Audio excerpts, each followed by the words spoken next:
Здравейте, приятели! Аз съм Али, а това е Алибок. И в днешния клип ще отпразнуваме заедно Коледа. Време е да видим кой е бил послушен и кой не. И кой какво си е поръчал на дядо Коледа. Кутията с писмата.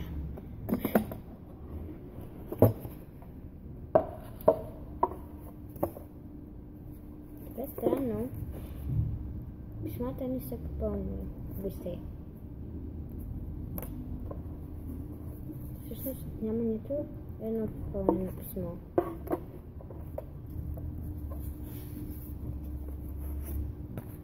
Някои дори са изпратили опаковани писма.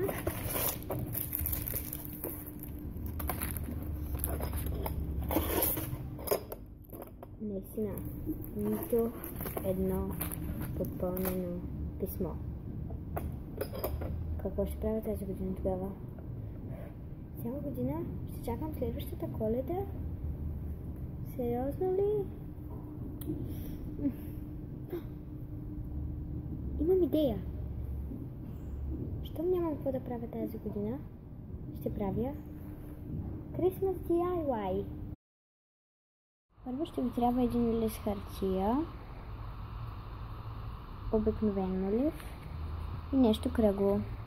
Сложете го на листа и го очертайте. След като кръга ви е готов, го изрежете с помощта на ножица и го прилепете към картон с помощта на двойно залепващо тиксо.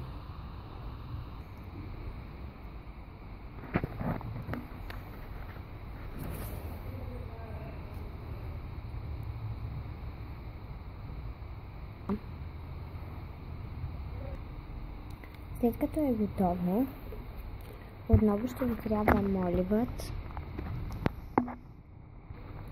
Първо нарисувайте една точка някъде, близо до средата, а след това го разделите на такива части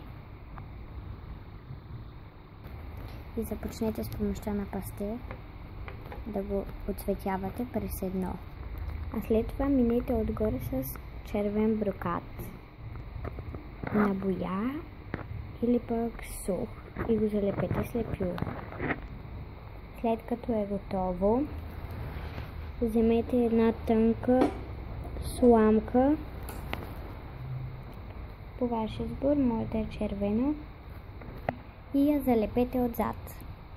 Моята глезалка ще стои на елхата, но вие можете да сложите вашата на стената, да се закачите където искате. И да, това е. За второто нещо ще ви трябва една тапа от бутилка, червено топченце, което е пукаво,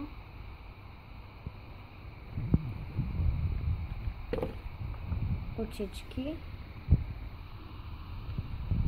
и тиксо. По-добре е да го правите с двойно залепващото, аз ще използвам него, за да стане по-здраво. И така, вземете тапата и сложете едно парченце двойно залепващо тиксо.